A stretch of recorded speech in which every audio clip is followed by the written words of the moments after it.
14 नवंबर 2022 को times of India में एक आर्टिकल निकलता है और उस आर्टिकल में भारत को वर्ल्ड की डायबिटिक कैपिटल का खिताब दिया जाता है। ये वो दिन था जिसको विश्व डायबिटिक डे के रूप में मनाया जाता है और आंकड़ों में जो बात रखी गई वो निश्चित रूप से चिंताजनक थी। ये आंकड़े दिए गए कि विश्व के 17% लोग जो डायबिटिक हैं वो अकेले भारत में, और भारत में संख्या के रूप में देखा जाए तो 80 मिलियन लोग आज की डेट पे डायबिटिक हैं। 2045 में यही संख्या बढ़ करके 135 मिलियन होने जा रही है। चौंकने वाली बात है कि आखिरकार डायबिटीज़ की ग्रोथ रेट भारत में इतनी ज़्यादा क्यों है। उनके कारणों को अगर समय पे नहीं जाना गया और लोगों तक नहीं पहुंचाया गया तो निश्चित रूप से भारत को अगले 20 सालों में इस दशा में, इस जगह पर पहुंचने से कोई नहीं रोक सकता। नमस्कार दोस्तों, मैं हूं आपका दोस्त सुनील कुमार कौशल और आज अपने एक नए टॉपिक के साथ आपके सामने प्रस्तुत हूं जिसकी विषय वस्तु है डायबिटीज़। दोस्तों, डायबिटीज़ की समझ जिन लोगों को डायबिटीज़ है उनको थोड़ी बहुत है और जिनको डायबिटीज़ नहीं है वो तो मस्त है। उसी का कारण है कि हम ना अपनी लाइफस्टाइल को चेंज कर रहे हैं, ना हम अपने खान पान को चेंज कर रहे हैं, और जब हमको डायबिटीज़ होता है तो अकस्मात डर के कारण हम सीधे डॉक्टर के शरणागत हो जाते हैं और डॉक्टर 99% डॉक्टर्स को वो एक क्लाइंट होता है, वो एक व्यक्ति और एक जीवन नहीं होता, वो एक क्लाइंट होता है, पैसा होता है। वो क्या करते हैं, आपको मेडिसिन सजेस्ट करते हैं और आप एक बार मेडिसिन के चक्र में फंसते हैं, आपके शरीर का मेटाबॉलिज्म और शरीर कूप अप कर जाता है उन मेडिसिन के साथ और फिर उस मेडिसिन के दुष्चक्र से आप कभी निकल नहीं पाते। डायबिटीज़ से जुड़ी हुई दुनिया भर की समस्याएं, किडनी की समस्या, हार्ट की समस्या, पैरों में स्वेलिंग की समस्या, नर्वस सिस्टम में नर्वस डिसऑर्डर की समस्या, जेनेटिक्स से रिलेटेड नपुंसकता जैसी समस्या, आपको ढेर सारी समस्याएं बताई जाती हैं। लेकिन क्यों होती हैं, क्यों जुड़ी हुई हैं, किस कारण से डायबिटीज़ क्रिएट होता है, क्या करके हम इसको रोक सकते हैं, होने के बाद क्या प्रिकॉशन लेकर के इसको वापस किया जा सकता है या नहीं किया जा सकता, इससे संबंधित जो विचार विमर्श है बहुत सीमित है, 1 या 2% ही तक है। आम जनता तक ये पहुंच नहीं पाता।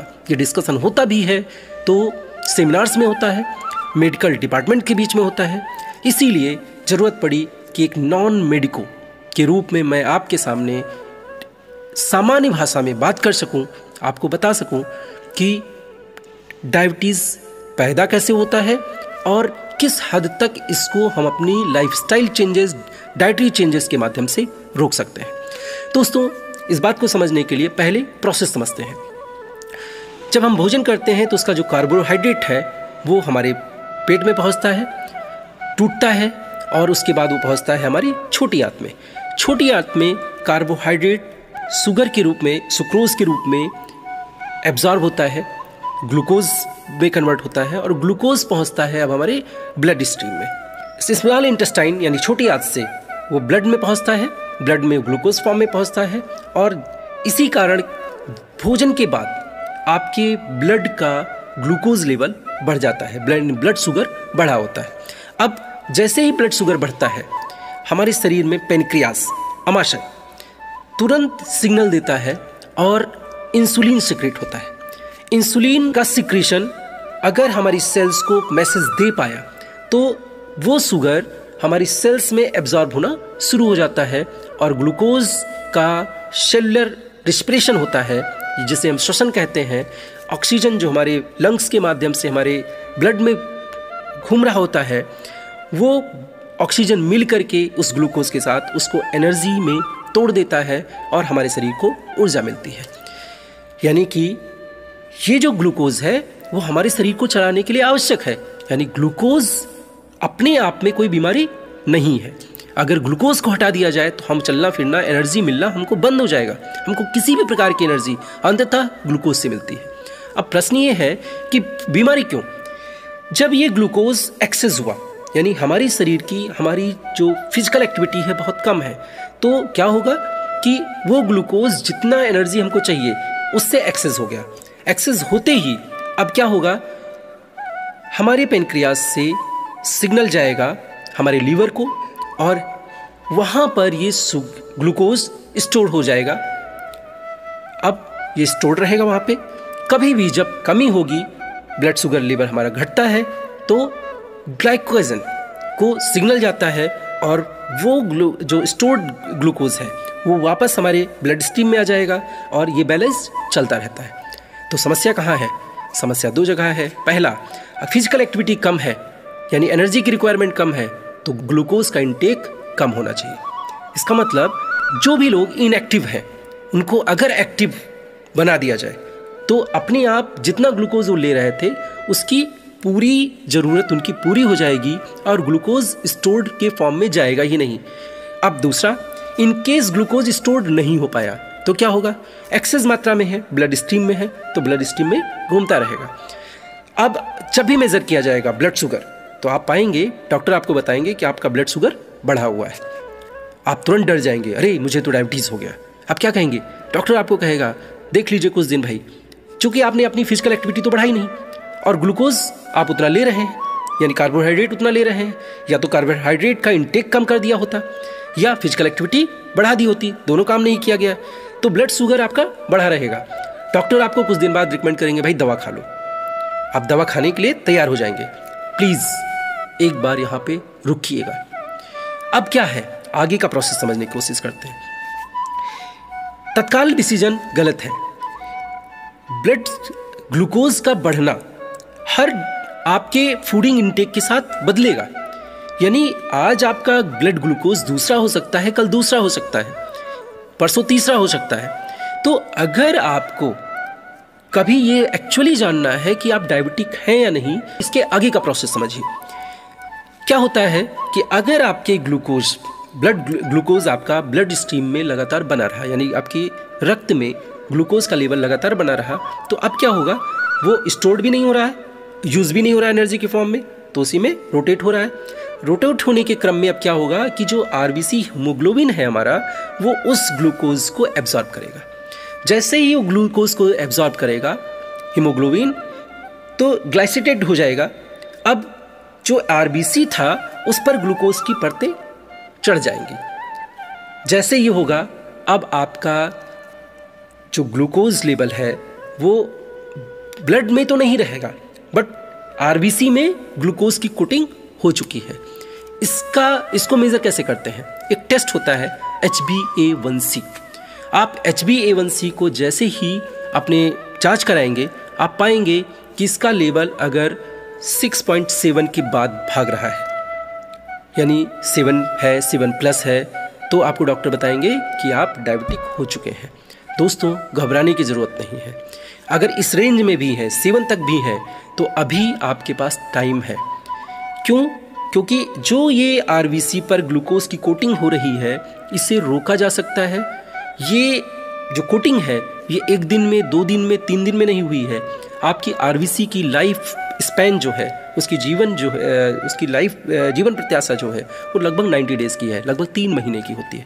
तो अगर आपने लगातार ग्लूकोज लिया हुआ है, ज़्यादा कार्बोहाइड्रेट लिया हुआ है, आपकी ब्लड स्ट्रीम में ग्लूकोज का लेवल लगातार बढ़ा रहा है, तो आपका HbA1c इसका मतलब बढ़ेगा। अब अगले 3 महीने अगर आप लगातार उसको घटा दीजिए, आप कंट्रोल करिए, तो आपका HbA1c घट भी सकता है। क्या करना है? इंटेक शुगर का या कार्बोहाइड्रेट का कम करना है, या फिजिकल एक्टिविटी को बढ़ा देना है। कैसे? अच्छा, कैसे में जाने से पहले एक बार ये समझते हैं कि ये जो HbA1c यानी आरबीसी पे ग्लूकोज की जो कोटिंग है, अगर ये बढ़ी तो इम्पैक्ट क्या होगा, इसका प्रभाव क्या होगा, नुकसान क्या होगा आपके शरीर में। दोस्तों, जो आरबीसी सेल्स हैं बहुत फ्लेक्सिबल होती हैं। उनको बहुत छोटे छोटे जो हमारे रुधिर कणिकाएँ हैं, हमारे जो वेसल्स हैं, उनमें घूमना होता है। तो ऐसी हर फाइन आर्टरीज जो हैं, उनमें जाने के लिए वो चूँकि फ्लेक्सिबल होती हैं, इसलिए आसानी से निकल जाती हैं। तो हमारे छोटे छोटे जो बहुत फाइन पार्टिकल्स हैं हमारे शरीर के, जहाँ बहुत महीन ब्लड वेसल्स हैं, वहाँ तक भी ब्लड पहुँच जाता है। लेकिन जैसे ही शुगर की कोटिंग हो गई, वो स्टिफ होने लगेंगे, यानी अब वो फ्लेक्सिबल नहीं रह जाएंगे, लचीले नहीं रह जाएंगे, तो अब क्या होगा, वो उन जहाँ पर भी फाइन वेसल्स हैं, वह आर्टरीज बहुत महीन है, वहाँ पर ब्लड सर्कुलेशन घटने लगेगा। जैसे किडनी, जैसे नर्व्स, जैसे फीट पैर, जैसे आपका जेनिटल ऑर्गन यानी जो जननांग वाला एरिया है, आपके हार्ट, यानी ये वो पोर्शन है जो तत्काल प्रभावित होना शुरू होंगे। आइज़ के साथ भी ये लागू होता है। यानी डॉक्टर आपको बताते हैं क्या है, आप कहते हैं कि डायबिटीज़ का सिम्टम है आँख की रोशनी घट जाना, पैरों में इनसेंसिटिविटी हो जाना, किडनी में डिसऑर्डर, वेट लॉस होना। ये सब किससे जुड़ गया? आप समझ गए होंगे कि चूँकि आपकी आरबीसी स्टिफ होने लगी है, स्टिफ होते ही एक दूसरी प्रक्रिया पैदा होती है कि ऑक्सीजन की जो सप्लाई है, क्योंकि आरबीसी हमारी कोशिकाओं तक ऑक्सीजन लेके जाता है, तो ऑक्सीजन की सप्लाई नहीं होगी तो एनर्जी फॉर्म नहीं होगी, एनर्जी नहीं क्रिएट होगी शरीर में, तो आप क्या है, लीजीनेस के शिकार हो जाएंगे, मॉर्निंग सिकनेस के शिकार हो जाएंगे। तो डायबिटीज़ में ये ढेर सारी समस्याएं आपको दिखने लगेंगी। मॉर्निंग सिकनेस होगा, लिथार्जीनेस होगा, आपको आँख से रिलेटेड समस्याएं पैदा होंगी, आपकी किडनी से रिलेटेड समस्याएं पैदा होगी, आपके जेनिटल से रिलेटेड समस्याएं पैदा होंगी, आपके फीट से रिलेटेड समस्याएं पैदा होंगी। इसका मतलब कि आरबीसी में ग्लूकोज की कोटिंग पड़ चुकी है। अब डायबिटिक होने के पहले के ये सिम्टम्स हैं और आपको ये खतरनाक रूप से बीमार कर सकते हैं। आपके एक एक जगहों पर कभी आप अगर सिम्टोमेटिक इलाज करेंगे तो आप पाएंगे कि आपको एक समस्या हो रही मॉर्निंग सिकनेस की, आप उसका इलाज करेंगे तो पता चलेगा आपको किडनी में डिसऑर्डर शुरू हो गया। दोस्तों, इन सब का कारण एक है तो इसका इलाज एक होना चाहिए। इलाज क्या होना चाहिए? बहुत सिंपल सा इलाज है। सिंपल इसलिए मैं कह रहा हूँ कि सिस्टम समझिए तो सिंपल है, वो करने में उसको मेहनत लगेगी, क्योंकि इनएक्टिव को एक्टिव बनाना टफ टास्क है। आप अपने कंफर्ट जोन्स को तोड़ना, सुबह जल्दी उठना, एक्सरसाइज करना, पसीना बहाना, ये आसान नहीं है, लेकिन उपाय आपके लिए सिंपल सा है कि एक्टिव हो जाइए। उपाय आपके लिए सिंपल सा है कि कार्बोहाइड्रेट का इंटेक कम कर दीजिए, खाना मत छोड़ दीजिए, शुगर मत छोड़ दीजिए, इंटेक कम कर लीजिए। कैसे? Lifestyle changes, dietary changes. हम लोग अभी बात करते हैं कि क्या करके ये काम किया जा सकता है। तो अभी तक का हमारा जो सेशन था उसमें मैंने आपके सामने रखने की कोशिश की कि कैसे डायबिटीज़ हमारे शरीर में क्रिएट होता है, और अब समझने की कोशिश करते हैं सेकंड पोर्शन कि अगर ऐसा हो गया, आरबीसी में ग्लूकोज की कोटिंग बढ़ गई है, तो क्या करें कि उस कोटिंग को तोड़ा जाए। तोड़ने के लिए अपने आप नहीं टूटेगा, चूँकि आरबीसी 3 महीने में अपनी लाइफ स्पैन को पूरा करेगा और खुद डिस्ट्रॉय होगा। तो जैसे जैसे डिस्ट्रॉय होगा वैसे वैसे क्या होगा, आपकी आरबीसी नई आरबीसी आएंगी और उनमें कोटिंग नहीं हो पाएगी, तो आपका HbA1c अपने आप घटना शुरू हो सकता है। क्या करें? शुगर का इंटेक घटा दीजिए, कार्बोहाइड्रेट इंटेक घटा दीजिए। किस प्रकार के कार्बोहाइड्रेट इंटेक? सारे कार्बोहाइड्रेट इंटेक नहीं, आपको 2 तरह के कार्बोहाइड्रेट मिलते हैं। एक जिसका ग्लाइसेमिक इंडेक्स ज़्यादा है, जिसका ग्लाइसेमिक लोड ज़्यादा है। ग्लाइसेमिक इंडेक्स ज़्यादा का मतलब है कि 1 यूनिट ग्लाइकोज कार्बोहाइड्रेट से आपके ब्लड स्ट्रीम में जो ग्लूकोज इंजेक्ट होता है, अगर वो ज़्यादा होता है तो उसका ग्लाइसेमिक इंडेक्स ज़्यादा है, कम होता है तो इसका मतलब उसका ग्लाइसेमिक इंडेक्स कम है। तो समझ गए होंगे कि ऐसे सारे भोजन पदार्थ जिसका ग्लाइसेमिक इंडेक्स कम होगा, उनको लेने से आपको कभी भी शुगर में उतना नुकसान नहीं है जितना ग्लाइसेमिक इंडेक्स ज़्यादा वाले से है।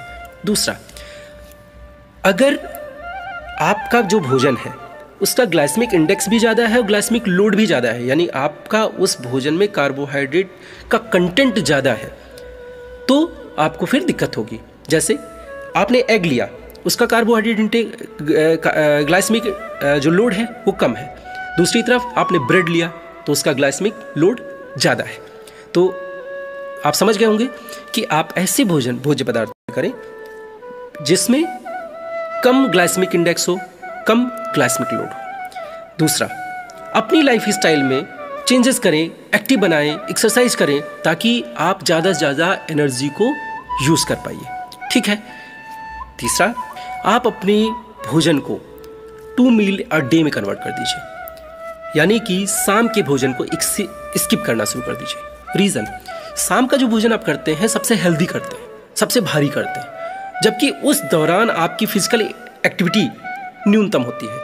तो आपकी फिजिकल एक्टिविटी जब ज़्यादा है तब आपको एनर्जी की रिक्वायरमेंट ज़्यादा है, तो उस समय आपको क्या मिलना चाहिए? तब आपको ज़्यादा एनर्जी वाला भोजन मिलना चाहिए।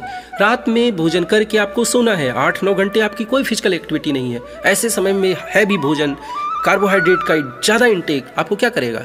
उस पूरे शुगर को आपके शरीर में एब्जॉर्ब कराएगा, आपका शुगर लेवल बढ़ेगा। यानी शाम का भोजन अगर आप स्किप कर देते हैं या उसमें ऐसी चीज़ शामिल करते हैं जो प्रोटीन हो, जिसमें ना फैट हो ना शुगर कंटेंट हो, यानी सब्जियां हैं, आपका दाल है, तो आपको वो हेल्पफुल होगा। दूसरा, अपने मील्स में आप एंटीऑक्सीडेंट क्रिएट करने वाले फूड को शामिल कीजिए। आप ग्रीन टी को शामिल कर लीजिए, एंटीऑक्सीडेंट का लोड है उसमें। आप फ्रूट्स को शामिल करिए, फ्रूट्स से मत डरिए, आपको लगेगा कि ये शुगर बढ़ा देगा, नहीं, आपका जो शुगर बहुत सारा बढ़ रहा था उसके साथ बहुत सारी मिनरल्स और बाकी चीज़ें लेके आएगा। तो वहाँ पर वो डायरेक्ट जो शुगर इंक्रीज करने वाले चीज़ें हैं उनको रोकिए। फ्रूट्स में आप साइट्रस फ्रूट इस्तेमाल करिए, ठीक है, आपको फ़ायदा होगा। आप ड्राई फ्रूट्स का इस्तेमाल करिए, उसमें मिनरल्स हैं, विटामिन्स हैं, वो आपको हेल्पफुल करेंगे। आप अपनी मॉर्निंग में एक चीज़ शामिल करिए, रात में 2 चम्मच मेथी को भिगो दीजिए और उस मेथी को गर्म पानी में भिगो करके सुबह उठिए, उस पूरे पानी को पी जाइए, मेथी को कूच के खा जाइए। खाना खाने के पहले आप जामुन के बीज और करेले का जो पाउडर है, करेले के बीज का पाउडर है, इन दोनों के पाउडर को आधा चम्मच या दोनों का मिक्स है तो 1 चम्मच गुनगुने पानी से ले लीजिए। भोजन के बाद ले रहे हैं तो आधे घंटे बाद ले लीजिए, पहले ले रहे हैं तो आधे पौन घंटे पहले ले लीजिए। और उसको जब आप लेंगे तो आपका इंसुलिन का सिक्रेशन, इंसुलिन की सेंसिटिविटी बढ़ जाएगी, आपका ग्लूकोज का लेवल वो अपना कंट्रोल करेगा। और दूसरी तरफ आपके जो ये एंटीऑक्सीडेंट वाले फूड हैं ये आपके शरीर को रिफ्रेश करेंगे और जो फिजिकल एक्टिविटी है वो जितना आपका ग्लूकोज का स्टोरेज है उसको रोकना शुरू कर देगी, आपका खपत बढ़ जाएगी एनर्जी की और आप फिर से फ्रेश महसूस करना शुरू करेंगे। तो पूरे प्रोसेस को समझने के बाद एक सिंपल सी बात समझ में आती है कि डायबिटीज़ बीमारी नहीं है, डायबिटीज़ एक सिम्टम है कि हमारी लाइफस्टाइल, हमारा डाइटरी जो इंटेक है, डाइटरी जो सिस्टम है, जो फूडिंग सिस्टम है, उसमें माल फंक्शनिंग है, उसमें इरेगुलरिटी है। प्लीज़ इसको ठीक करिए। और लेकिन अगर आप सुधार नहीं करते हैं तो ये परमानेंट हो जाता है। फिर आप टाइप 2 डायबिटीज़ में जब एक बार एंट्री कर जाते हैं तो वापस होना बहुत मुश्किल होता है। तो दोस्तों, उम्मीद करता हूँ कि इस छोटे से डिस्कशन से बेसिक जो अंडरस्टैंडिंग है छोटी सी आप तक पहुँची होगी और आप अपने लाइफस्टाइल को चेंज करेंगे और स्वस्थ रहेंगे, प्रसन्न रहेंगे। नमस्कार, शुभ रात्रि।